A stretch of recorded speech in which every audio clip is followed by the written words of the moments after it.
Further data cleaning of data by removing outliers using IQR. Using IQR and the interquartile range rule to detect outliers, we can define that anything above or below 1.5 times the interquartile range is an outlier. And this rule was used to remove outliers based on a TTI, which represent about 5% of the total data. With this, we have a more suitable distribution that is shown in these violin charts. Now let's talk about how we load the data from Elasticsearch into Spark. Load data from ALK into Spark. To load data from ALK into Spark, the standard ALK connector for Apache Hadoop 6.5 was used. More information about this connector can be found in the link. The library is used as any other connector library, but it has some challenges as the documentation was not clear on how to use it on a Spark data frame. Let me give you a demo on how you use PySpark to load data from ALK. First, we need to start PySpark with the corresponding libraries and configuration.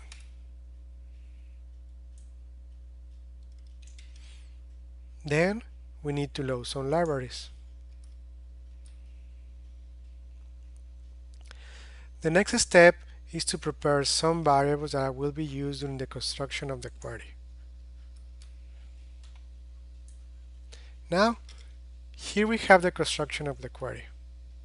The query is similar as the query used in ALK, which is in JSON format. Now, we can execute the query and load the data into a data frame. And finally, like any query in Spark, the query doesn't materialize until you actually try to retrieve data and show it in the screen or to process it. Once the raw data was loaded into Spark data frame, we have to do some initial preparation. By example, remove some null values from columns, convert strings into timestamps, calculate certain columns based on the values of other columns, or convert strings into other data types. Under certain operations and not easily reproducible, it was observed some kind of network connection error while using the data frame loaded from Elastic. Also, very low performance was experienced during the initial attempts on modeling. Due to the previous problems, it was decided to load the raw data from Elastic into a data frame and directly save it as a local CSV file to then execute all the transformation. After reading the data from a local CSV file, we notice a performance improvement while transforming the data frame or even during the creation of the models. Initial model design, linear regression, decision tree regression, and random forest.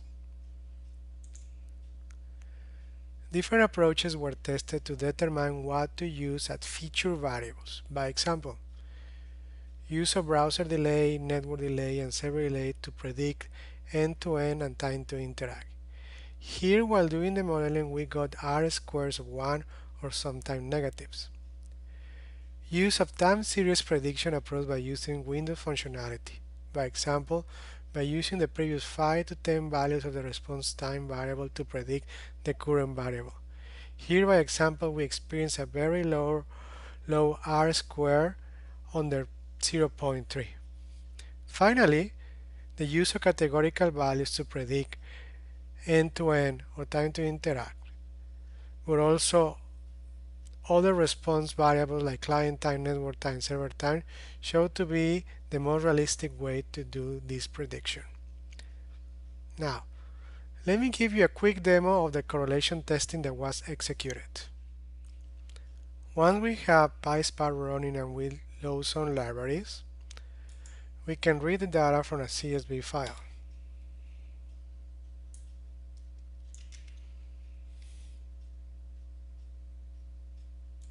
We prepare the data. Then we can run the correlation for TTI and all the other response variables. Similarly, we can run the correlation between end-to-end time and all the other variables.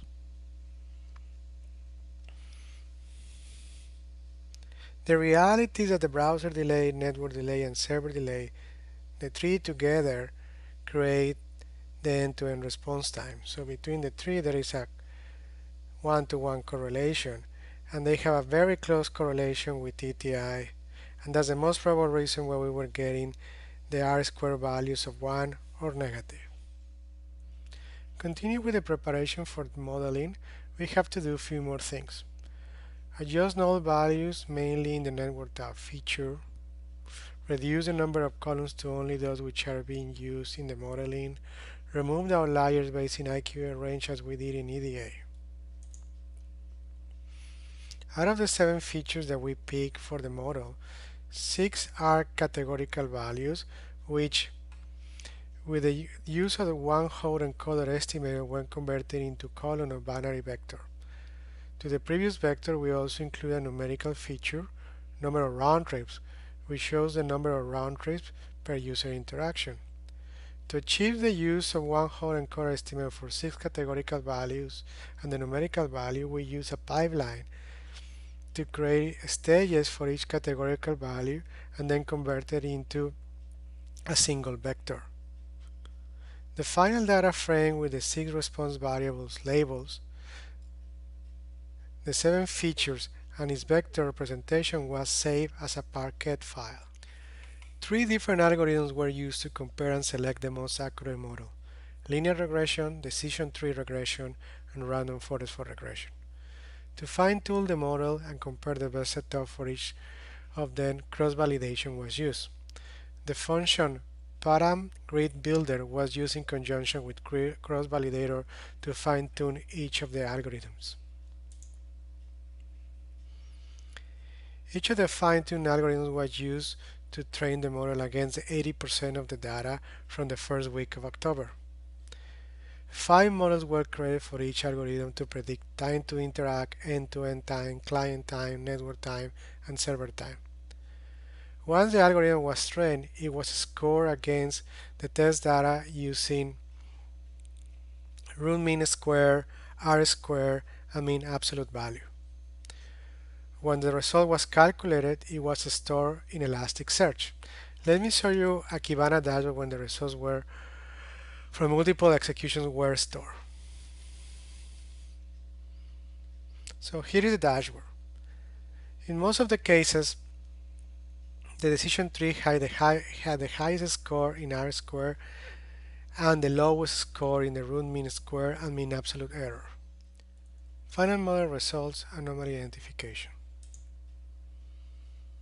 Once we have stored in these the prediction models and the model to handle the categorical values as one hot encoder estimator, we can use the model and create rules to identify anomalies. By example, anything that is 20% above the predicted value will be labeled as an anomaly.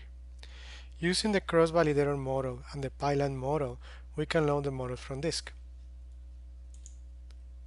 Now we can retrieve the data from Elasticsearch, similar to what we did originally to create the model, but now to use the model to identify anomalies. Using the models, besides identifying anomalies, we can also calculate the degree of the anomaly. And finally, we can store back the results into Elastic. Scale out anomaly detection using machine learning models in Spark. In the test data set with over 22 million records, or from the actual productive data where we have an average of 1 million records generated by hour, we need to validate the scalability of the process with the use of Spark. By example, running this anomaly detection process in parallel in multiple nodes. With a small setup of 2 servers and 12 cores in total, we could process up to 22 records per minute. Once the anomaly data was loaded into Elastic, we can visualize the data to have an overall understanding of the daily anomaly and most common cause of the anomalies. Let me show you this Kibana dashboard. This dashboard shows an overall look of the anomalies for the second week of October. We can see the percentage of time to interact for anomalies aggregated every 3 hours every day. We can see the breakdown of anomalies in client time, network time, or due to server time.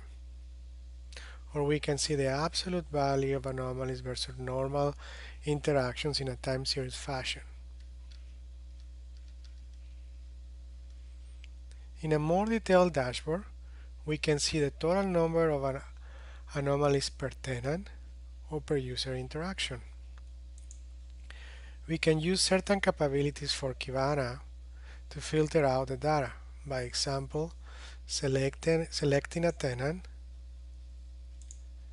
and a specific user transaction.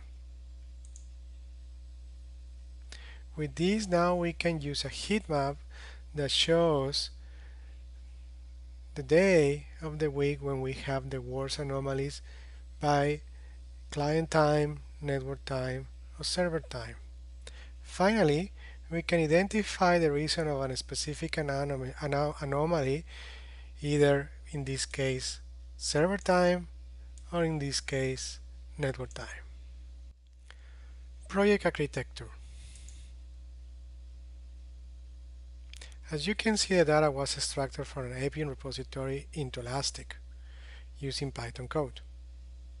The initial EDA was done in Kibana using data from Elasticsearch, and a more detailed EDA was done using Jupyter. Finally, the modeling and the processing of the data was done in Spark, with Spark saving data back into Elasticsearch.